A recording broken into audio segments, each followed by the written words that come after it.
constitucionalización del derecho civil, tienen que tomar en cuenta lo siguiente. Uno, la reforma de junio de 2011 al artículo 1 constitucional y otros artículos. La reforma en materia de amparo, también de junio de 2011.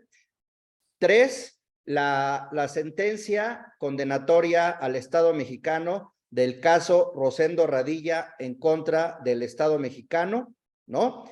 4, la sentencia o la resolución que la Suprema Corte de Justicia dictó en el expediente Varios 912/2010, en donde dio cumplimiento parcial a la sentencia de la Corte Interamericana en el caso Rosendo Radilla. Ahí específicamente, ahí es importante, ¿por qué? Primero, porque dejó sin efecto la jurisprudencia que impedía a todos los tribunales del país ejercer el control difuso de constitucionalidad, es decir, impedía a todos los jueces analizar o aplicar en sus juicios artículos constitucionales.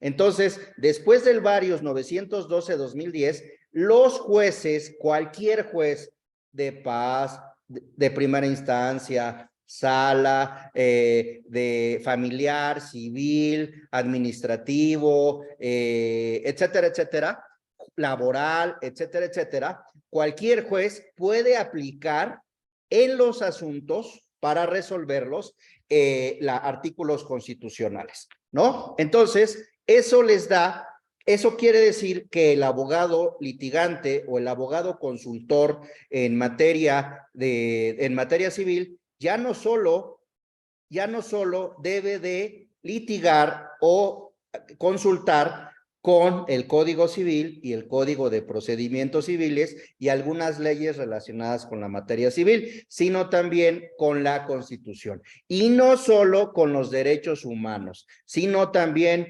con la parte orgánica de la Constitución. ¿Por qué? Porque ustedes vieron en su clase de constitucional que la Constitución no solamente tiene derechos humanos, sino la Constitución tiene también principios constitucionales, ¿no? Entonces, y van a ver que en algunos casos prácticos que vamos a ver cómo se aplica. Bueno, entonces, otro tema de esta situación del Varios no solo es el control difuso, pero la Corte fue más allá. No solo permitió el control difuso de constitucionalidad, sino también permitió el control difuso de convencionalidad. Son dos cosas diferentes. Uno es el control difuso de constitucionalidad y otro es el control difuso de convencionalidad. Entonces, los abogados litigantes en materia civil tienen que saber que el juez, para resolver las controversias, ahí voy, Elena, para resolver las controversias, puede aplicar directamente la Constitución y puede aplicar directamente los tratados internacionales a controversias en materia civil, en materia familiar, en materia de arrendamiento inmobiliario, etcétera, etcétera, etcétera. Ahorita les voy a poner un ejemplo que me pasó con una escuela en materia de arrendamiento inmobiliario. ¿Qué pasó, Elena? Dos cosas, profesor. Uno, entonces en la cuestión del control de convencionalidad, ¿se menciona la tesis 293/11 o esa ya está en Varios? Y segundo, no, esa es otra. Sí, ahorita lo vemos. ¿Y el control difuso se vuelve una posibilidad o es una obligación para los jueces? Ok, primero, dentro del Varios 912/2010 es el control difuso se obliga al ejercer el control difuso de constitucionalidad y el control difuso de convencionalidad.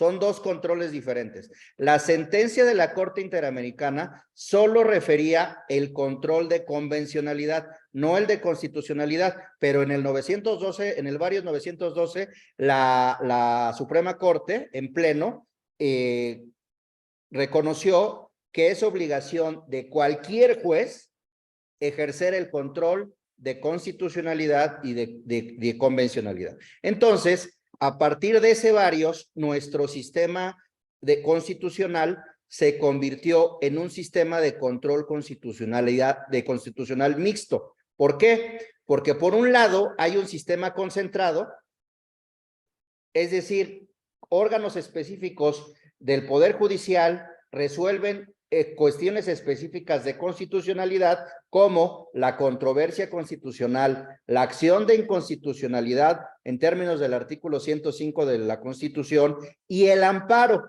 en términos del artículo 103 y 107 de la Constitución. Y por el otro lado, todos los jueces, cualquier juez, tiene la obligación de preferir la Constitución a los artículos de la legislación secundaria. ¿Sí? ¿Qué quiere decir esto? No, ahora, hay una diferencia muy importante que ustedes deben de saber. En los sistemas, porque entonces dicen, bueno, entonces, ¿qué diferencia hay entre el concentrado y el difuso? ¿Qué diferencia hay? ¿Ya se perdió la diferencia? No. Eso lo tienen que saber para plantear su defensa estratégica en materia civil. En el sistema de control concentrado, es decir, la controversia constitucional, la acción de inconstitucionalidad y el juicio de amparo indirecto, hay una declaración de inconstitucionalidad. Es la nulidad de la norma en favor del quejoso. Ojo, acción de inconstitucionalidad, controversia constitucional y amparo indirecto. En amparo directo no hay declaración de inconstitucionalidad, solo hay inaplicación de la norma. Y en el caso del control difuso de que el que ejerce el juez civil, el juez familiar, el juez de arrendamiento, el juez mercantil, hay inaplicación, no hay declaración de inconstitucionalidad ni hay declaración de nulidad de la norma. ¿Qué diferencia o qué efecto tiene esto? Tiene un efecto muy grande en la estrategia, abogados. ¿Por qué? Porque hay una jurisprudencia que señala que los efectos de la declaración de inconstitucionalidad en el control concentrado, el efecto es inaplicar la norma para el caso y para el futuro, para siempre, en contra del quejoso. Y en el control difuso, como solo es inaplicación, se la pueden seguir aplicando en casos diferentes. Esa es la gran diferencia. Ahorita les voy a mandar la tesis, es más de una vez. Entonces, es importante que lo conozcan para que ustedes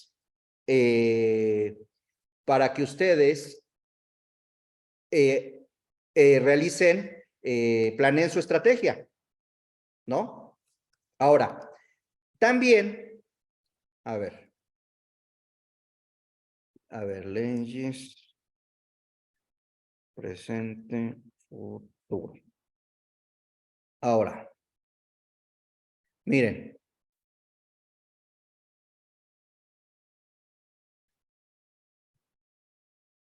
Miren, es esta la tesis, les voy a compartir pantalla.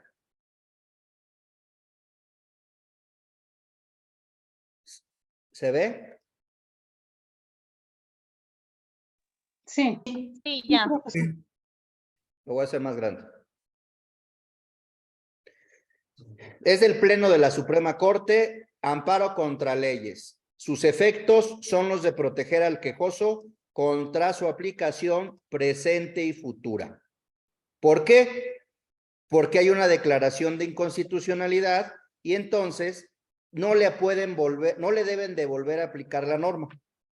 En el caso del control difuso no es así.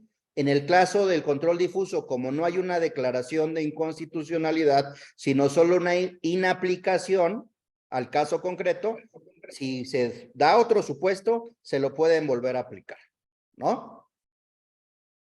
Ahora, otro de los aspectos de la constitucionalización del derecho civil con motivo de estos hitos es el parámetro de control constitucional. El parámetro de regularidad constitucional. Abogado civilista debe de conocer el parámetro de regularidad constitucional. ¿Qué es el parámetro de regularidad constitucional? Es el conjunto de normas constitucionales y convencionales que cualquier juez puede aplicar al caso concreto. Más bien, debe aplicar. Más bien. El parámetro de control de regularidad constitucional es el conjunto de preceptos constitucionales y convencionales que el juez está obligado a aplicar en el caso concreto.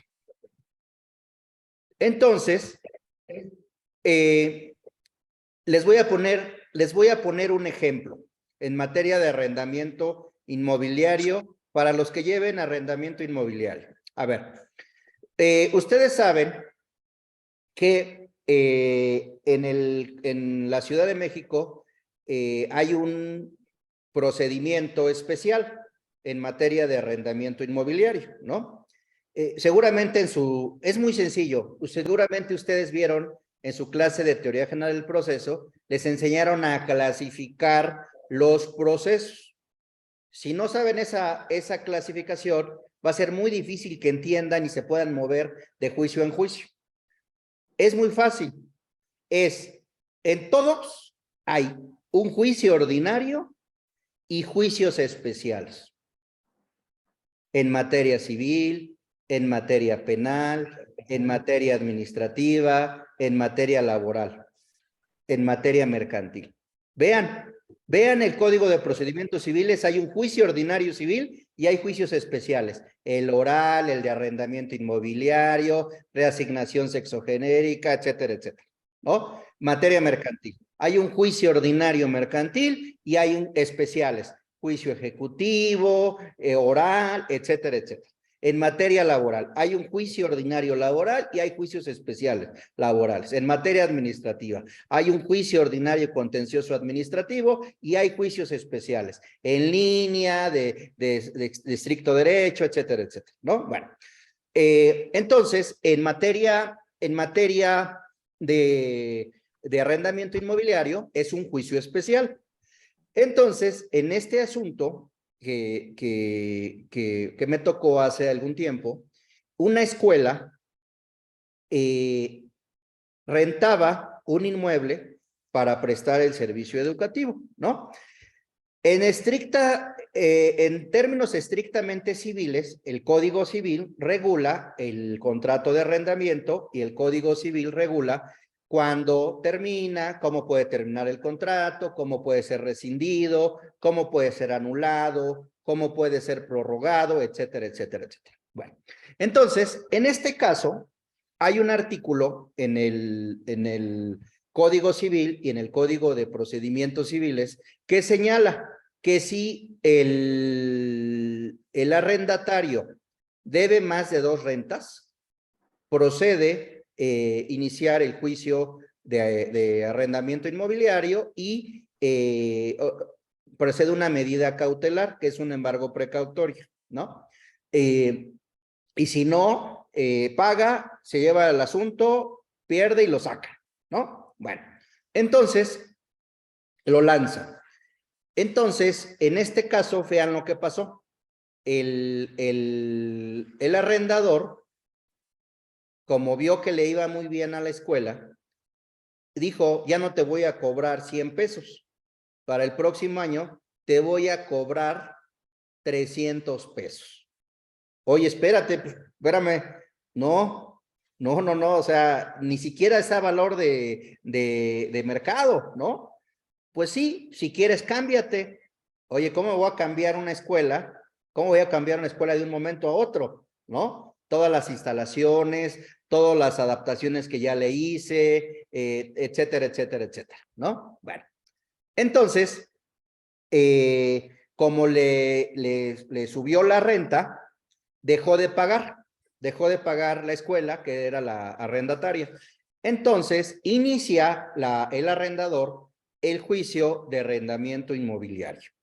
Inicia el juicio de arrendamiento inmobiliario y le condenan en primera instancia al colegio a la rescisión del contrato, declaran la rescisión del contrato de arrendamiento y declaran y lo condenan a la desocupación y entrega del inmueble. El Código de Procedimientos Civiles, después del artículo 500 en adelante, regula la ejecución de las sentencias y regula que le tienen que requerir en 5 días, le requieren y en 5 días, si no se sale, los lanza, ¿no? Bueno, entonces, el abogado civilista decía, pues es que te tienes que salir en 5 días, porque te van a lanzar y te van a sacar en 5 días, te van a lanzar todas tus cosas a la calle. Vienen a consultar el asunto y lo primero que pensamos es, bueno, hay una constitucionalización del derecho civil. Ya no podemos litigar solo con el Código Civil y con el Código de Procedimientos Civiles. ¿Qué derechos están en juego? El civilista tradicional de Código Civil y Código de Procedimientos Civiles señala que están en juego nada más los derechos y obligaciones del contrato de arrendamiento. ¿No? Nada más. Pero el abogado, como ustedes, que sabe que el derecho civil se ha constitucionalizado, la controversia ya no solo versa sobre derechos y obligaciones de el contrato de arrendamiento, sino qué otros derechos afectó el juez o va a afectar el juez con ese lanzamiento. ¿Qué otros derechos constitucionales? Ya les dije, con motivo de la constitucionalización, el juez tiene la obligación de aplicar directamente los derechos constitucionales, los preceptos constitucionales y los preceptos convencionales. ¿Qué artículos podrían hacer valer ustedes? Que hicimos valer en su momento, para que se revalorara ese contrato de arrendamiento, la rescisión de ese contrato de arrendamiento. ¿Qué derechos se van a afectar o se iban a afectar? Doctor, ¿podría ser respecto de los derechos de los terceros al tercero constitucional, a la educación? Así es. El artículo 16. Derecho al trabajo. Así es. Es el quinto, ¿no? ¿Qué otro? El interés superior del niño también, de los niños. Así es. Eso me da mucho gusto porque creo que están entendiendo efectivamente. Profesor, ¿podría ser el artículo 16? ¿En qué No parte? sé si estoy correcto. El párrafo primero. El párrafo. Nadie puede ser molestado en su persona, Así es. familia, domicilio. Nadie es nadie. Sí, si parte del personal eran mujeres, se tendría que haber tomado en cuenta la perspectiva de género por ser un grupo en situación de vulnerabilidad. Adultos mayores. Adultos mayores también, personas con alguna discapacidad. A ver, bien sencillito, bien sencillito. Artículo 14 Constitución. El artículo, Nadie puede ser privado de sus derechos sino mediante juicio. ¿Qué derecho yo tengo como alumno respecto al local? ¿Qué derecho tengo yo como padre de familia? ¿Qué derecho tengo como empleado? ¿Qué derecho tengo como proveedor? Etcétera, etcétera. ¿Y los escucharon? No, no fueron vencidos en juicio, escuchado y vencido en juicio. ¿Ya vieron? Como un tema meramente civil de derechos y obligaciones del arrendamiento se complica y se constitucionaliza. Entonces, en la apelación se solicitó que se ejerciera el control y la aplicación directa de la Constitución. No me puedes lanzar en 5 días. Tienes que llamar a los interesados. Hay una cosa que se llama complejidad sistémica. Es un concepto que la Suprema Corte de Justicia ha creado cuando un asunto es complejo que implica afectaciones sociales, afectaciones económicas, afectaciones políticas, complejidad sistémica. Búsquenlo en los criterios jurisprudenciales. Entonces, lo que sucedió en este caso, bueno, se ganó la apelación y efectivamente se le dio una interpretación a las normas de la rescisión y a las normas de ejecución, atendiendo a, por ejemplo, el artículo 4º constitucional. Miren, vean el artículo 4º, lo que señala. Miren. Dice aquí.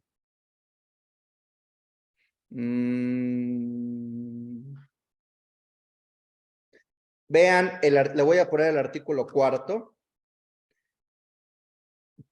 Dice, es el párrafo primero, segundo, tercero, cuarto, quinto, sexto, séptimo, octavo, noveno.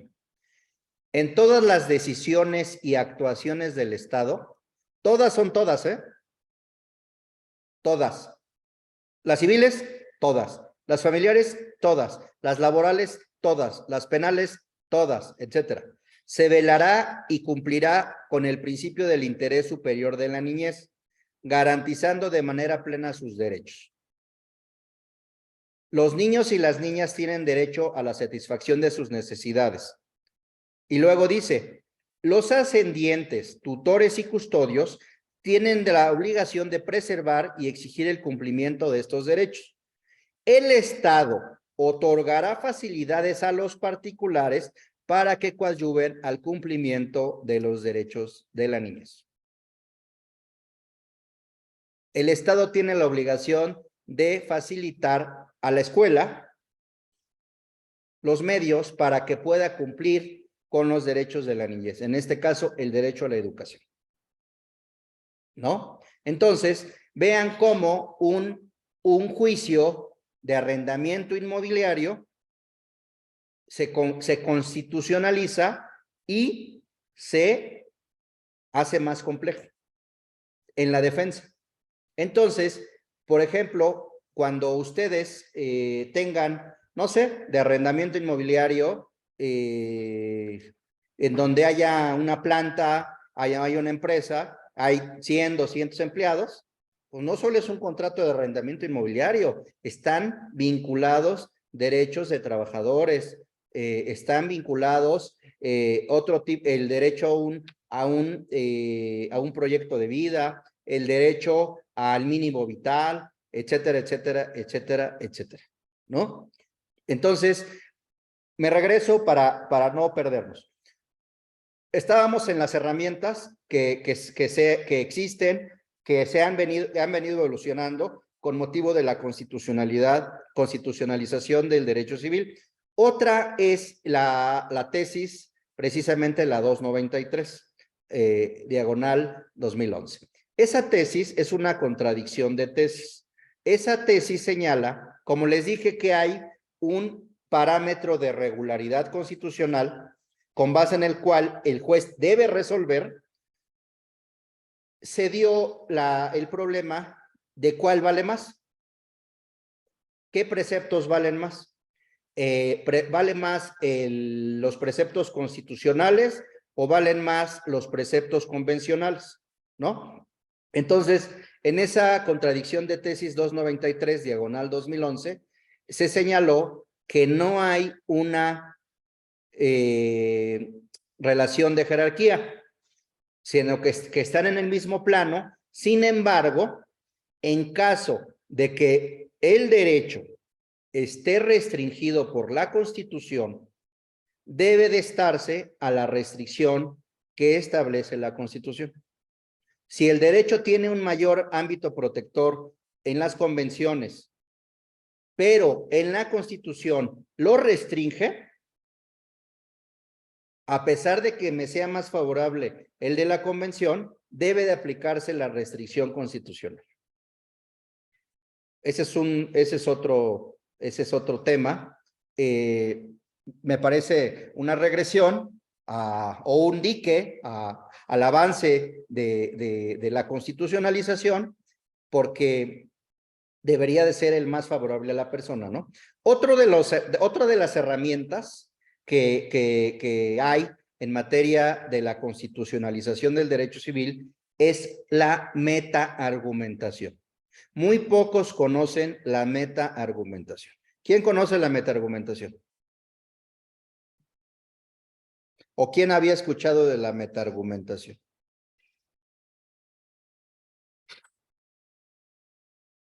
¿No? Muy pocos abogados conocen la metaargumentación. A ver, y muy pocos conocen, y eso nos los deberían de haber enseñado en la materia de argumentación e interpretación jurídica, pero no nos enseñan eso. Bueno,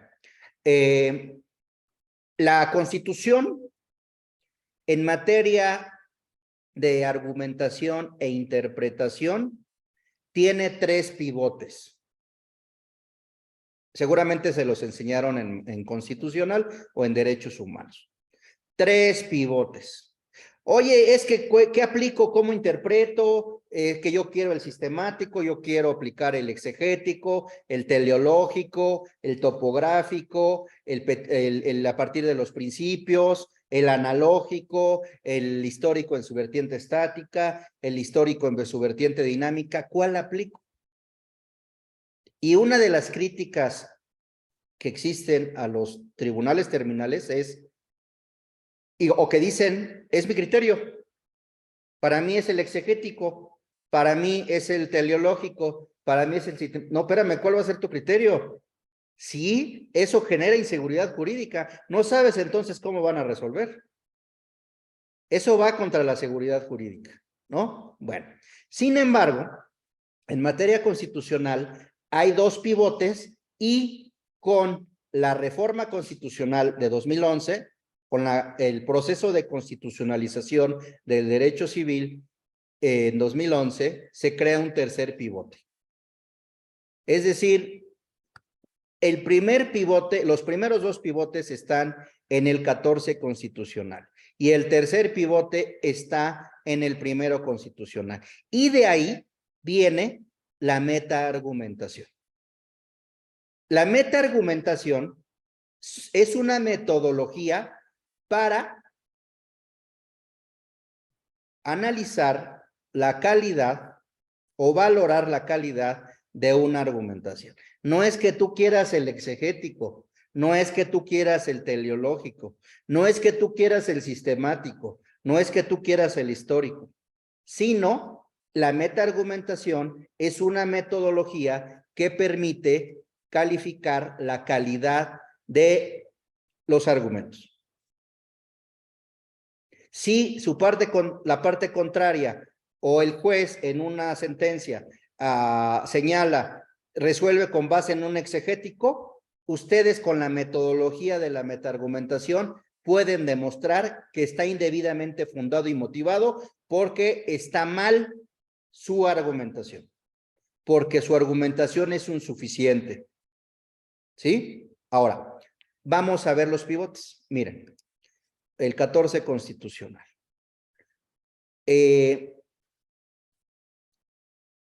14 constitucional establece lo siguiente. El 14 constitucional establece, divide en materia civil y en materia penal. Así deben resolver.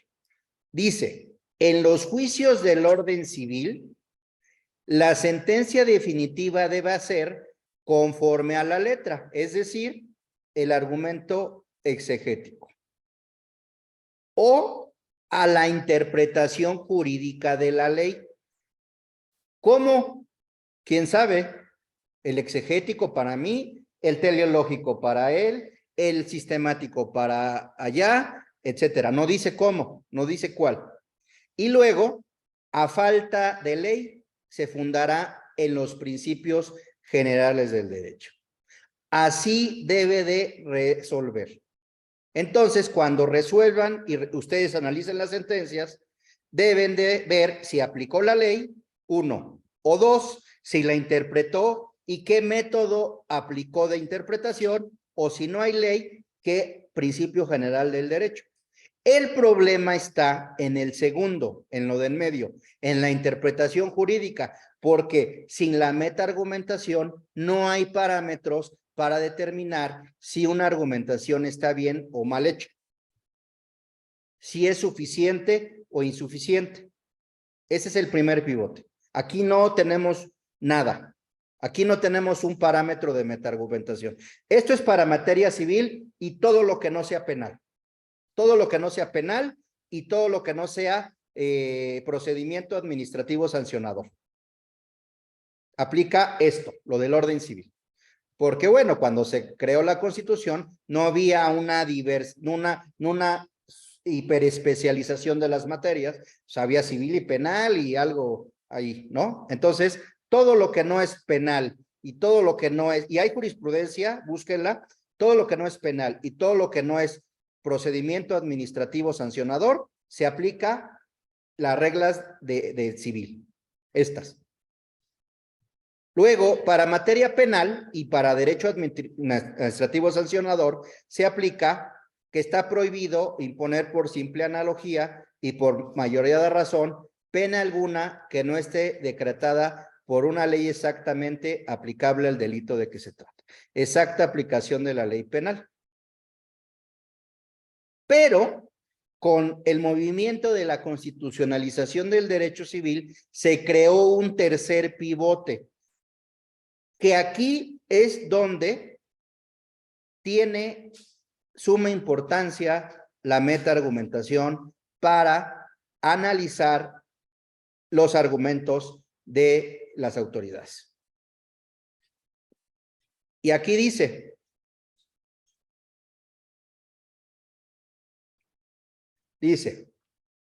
el párrafo segundo del artículo primero constitucional.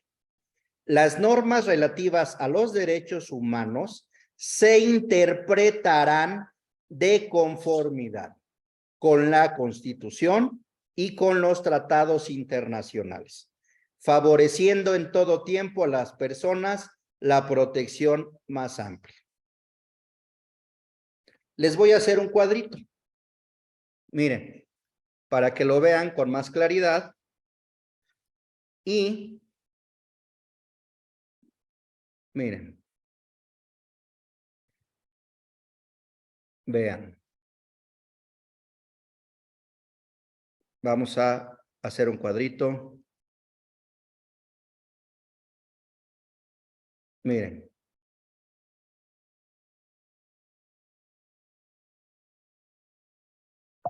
¿Sí se ve? Sí, profesor. Vean. Tenemos, por un lado, a la materia civil. Tenemos, por otro lado, a la materia penal, que es el artículo 14. El artículo 14. Y tenemos, por otro lado, el artículo en materia de derechos humanos, el artículo primero constitucional, párrafo segundo.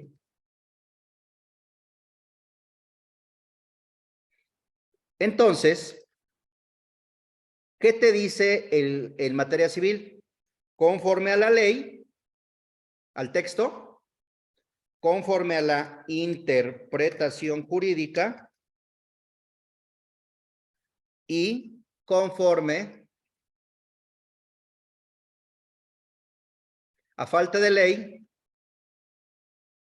principios generales del derecho.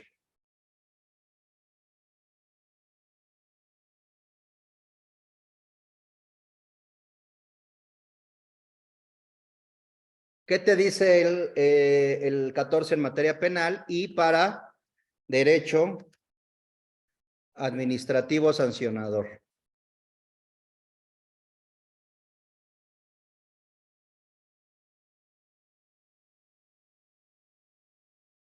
Exacta aplicación. ¿No? ¿Y qué te dice el primero párrafo segundo? Te habla de una interpretación conforme. ¿Conforme a qué? A la Constitución y a los tratados internacionales. Entonces, el juez ya no puede, ya no debe, y los abogados deben de hacerlo valer. Es mi criterio, es mi interpretación. No, espérate.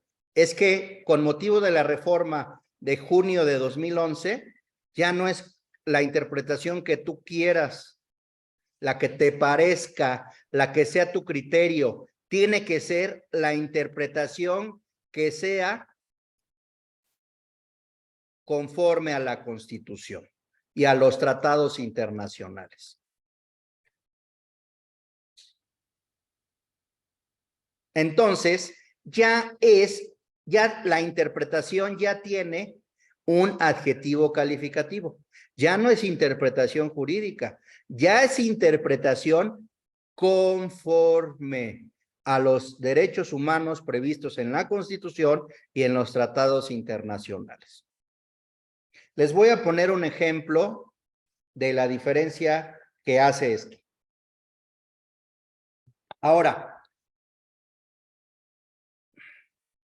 hay una cosa delicada. Hay una cosa delicada. Miren, vamos a ver el Código de Procedimientos Civiles. Miren, vamos a ver el Código de Procedimientos Civiles para el Distrito Federal, aplicable a la Ciudad de México, ¿no?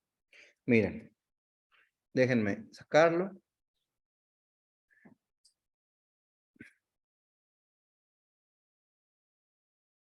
Miren, esta también fue un caso real.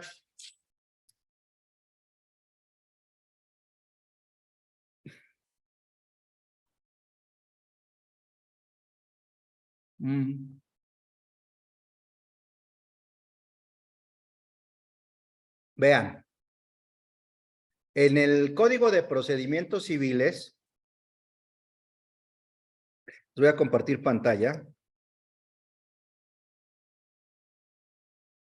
En el Código de Procedimientos Civiles,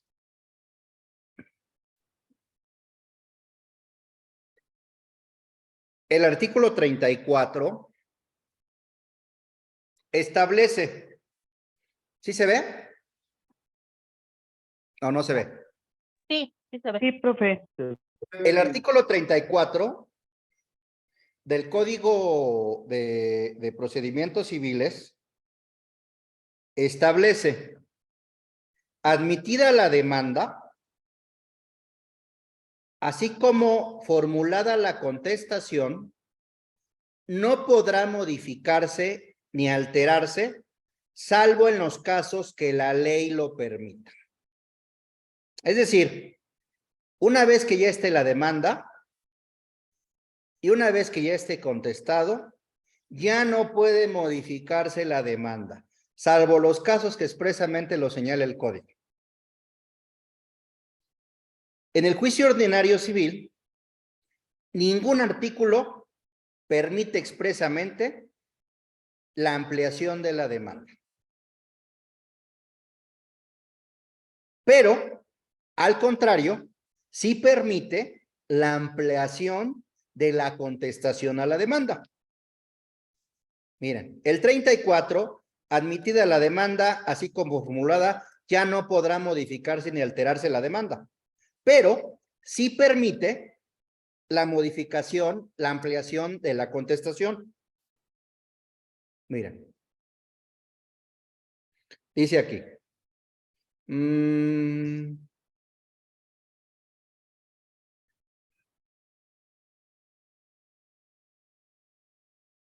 Artículo 260 del Código de Procedimientos Civiles. Dice, el demandado formulará la contestación a la demanda en los siguientes términos. Todas las excepciones que se tengan, cualquiera que sea su naturaleza, se harán valer simultáneamente en la contestación y nunca después, a no ser que fueran supervenientes. ¿Me regalas tantita agua? Por favor. A no ser que fueran supervenientes. Entonces, permite ampliar la contestación a la demanda por cuestiones supervenientes, ¿no? Entonces, gracias. Así. Entonces, y el 268 establece del Código de Procedimientos Civiles las excepciones procesales supervenientes que se hagan valer por dicho motivo se tramitarán en términos del 88, es decir, en vía incidental. Oye, pero ¿por qué le permites al demandado ampliar su contestación a la demanda mediante la oposición de excepciones supervenientes? ¿Y por qué no le permites al actor ampliar su demanda por cuestiones supervenientes? ¿No? Les voy a poner un caso que vi. ¿Y cómo lo resolvimos? Cuando se trata de temas, era un asunto en donde el cliente tenía un inmueble, se durmió siendo propietario y se levantó ya no siendo propietario, porque inventaron una escritura, la inscribieron en el registro público de la propiedad y ya al otro día ya no era propietario. Entonces, y después de ahí, la vendieron y la vendieron. Y la vendieron tantas veces que, y después, al venderla tantas veces, pusieron el folio en custodia. Y segundo, cuando ustedes piden al registro público una constancia de folio o un certificado de gravámenes, no les van a aparecer toda la escritura, les aparece un extracto, ¿no? Entonces, primero estaba en custodia y en custodia no te dan nada, no te pueden expedir ni certificado ni constancia de folio real, ni certificado de existencia de gravámenes. Entonces, ¿cómo vas a saber a quién vas a demandar? Pues demandas al primero que tienes, pero ya fue transmitido varias veces. Entonces, ¿cómo sabes quiénes son los demás? Si está en custodia, no te van a expedir nada. Y dos, suponiendo que no estuviera en custodia, ¿tú cómo vas a tener acceso a las escrituras de venta a las posteriores? Si no eres parte, en términos de la ley del notariado, tienes que tener un interés para poderlas pedir, si no, no te las dan. Entonces, ¿cómo vas a saber a quién demandar, qué escrituras, qué contenido, por qué vicios? Y si te esperas, te va a prescribir. El contrario, quien esté ahí, te va a prescribir, ya sea de buena o de mala fe. Si te empiezas a investigar, a encontrar, te va a prescribir, ¿no? Va a decir, de buena o mala fe, yo estoy aquí, ya llevo 5 o 10 años, es mío. Cuando demandes, esto es mío. Y te contrademanda la prescripción adquisitiva. Entonces, no te queda más que demandar con lo que tienes. Demando al primero, al que supuestamente le dicen que le vendí. Y entonces, cuando y solicitas y le manifiestas al juez, en términos del artículo 95 del Código de Procedimientos Civiles, que no conoces lo demás, que pida al registro público y que pida al notario o al archivo de notarías que pida las escrituras o los testimonios, ¿no? Los testimonios o las copias certificadas. Entonces, cuando te llegan las escrituras, ¿cómo vas a agregar, a introducir a la litis la nulidad de todo eso? Si no puedes ampliar la demanda. Y además no lo puedes ampliar porque no lo conoces. ¿Cómo vas a ampliar la demanda? Si lo único que permite el código es ¿cómo se llama? La ampliación, pero de la contestación con las excepciones procesales y sustantivas por supervenientes. Si no demandas y amplías la demanda, lo que va a pasar es que te va a prescribir. Te va a prescribir los demás. Te van a prescribir, te va a decir, yo ya estoy aquí. Porque te van a alargar el juicio, alargar, y cuando ya logres dar con ya prescribió. Ya te prescribieron. Y luego hay otro problema que hacen los ladrones. Hay otro problema técnico. Miren, hay otro problema técnico en el artículo 30 y tantos. Miren.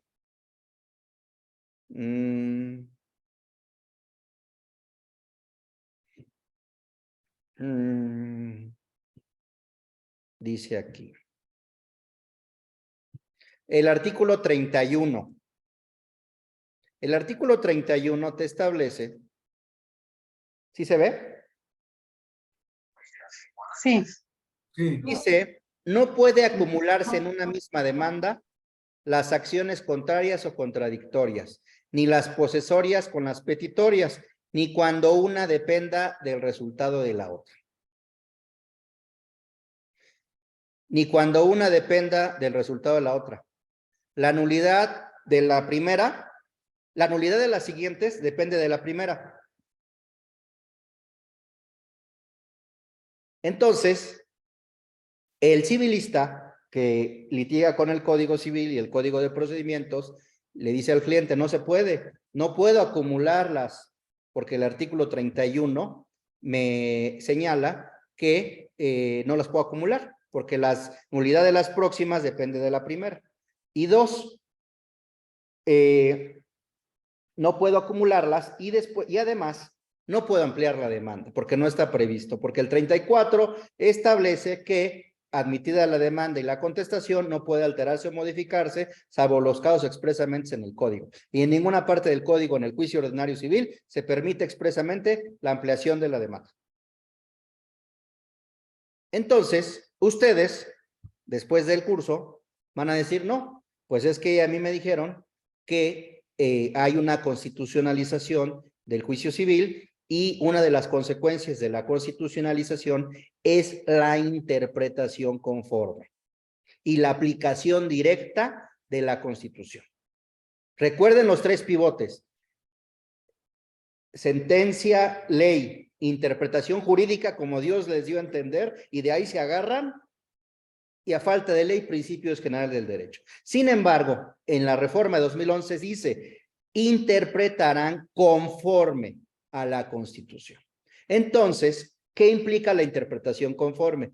La interpretación conforme implica que tú debes de darle la amplitud necesaria a un precepto que establezca un derecho y debes de preferir, en caso de duda, en caso de que haya dos interpretaciones, debes de preferir la que sea más favorable a la persona. ¿No? Entonces, y debes de interpretar conforme a la Constitución. Uno de los principios constitucionales en el proceso es el de igualdad procesal, el de las formalidades esenciales del procedimiento, ¿no? Entonces, desde los procesalistas existe el principio de igualdad y del principio de igualdad deriva el principio de contradicción. Lo que le permites a uno, permíteselo al otro, ¿no? Entonces, si le permites ampliar la contestación a la demanda por hechos supervenientes al demandado, de acuerdo con el derecho constitucional y convencional de igualdad procesal, le debes de permitir al actor también ampliar su demanda aplicando directamente el 17 y el 14 constitucional. Le debes de permitir también ampliar su demanda. Y también en términos del 8 y del 25 de la Convención Americana de Derechos Humanos, que establece que toda persona debe de ser oída con las debidas garantías, así dice. Me vas a escuchar, pero no con las debidas garantías si no me permites ampliar mi demanda. Entonces, el 34 lo debes de aplicar conforme al derecho de audiencia, conforme al derecho de igualdad procesal, conforme al derecho de debido proceso y quitarle la rigidez, esa prohibición y permitirme ampliar mi demanda. Al otro artículo que señala, al 31, que no permite acumular las acciones unas que dependen de otras, debes de interpretarlo conforme al artículo 17 que establece la obligación del tribunal de administrar justicia completa. Si no me permites acumular, la justicia no va a ser administrada de forma completa. ¿Sí? ¿Ya vieron cómo cambia? ¿Ya vieron cómo cambia el litigio desde el punto de vista meramente civil al punto de vista constitucional? Quiero hacer un resumen, no de todo, sino de las herramientas. 1, interpretación conforme. Lo vamos a ver con más detalle, poco a poco vamos a ir viendo con más detalle. Interpretación conforme. 2, control difuso de constitucionalidad y constitucionalidad. 3, sistema de control mixto de control constitucional y control convencional. 4, parámetro de regularidad constitucional. 5, la metaargumentación como una forma reforzada de motivación. 6,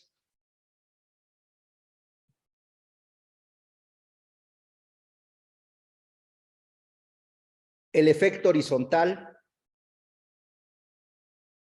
de los derechos humanos. Civilista que no conozca el efecto horizontal de los derechos humanos se quedó en la prehistoria. Porque en la actualidad los contratos pueden ser anulados por violar derechos humanos.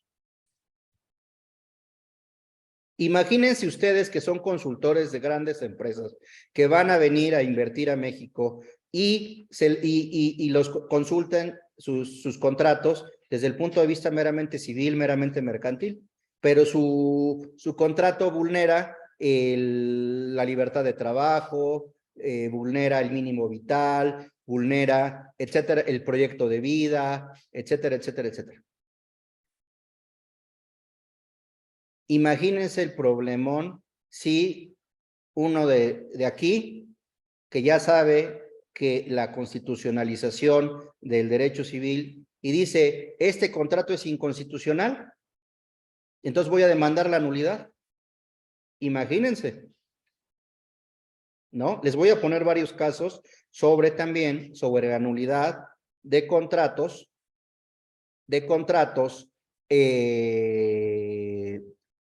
sobre la nulidad de contratos. Sí, efectivamente, también el test de proporcionalidad.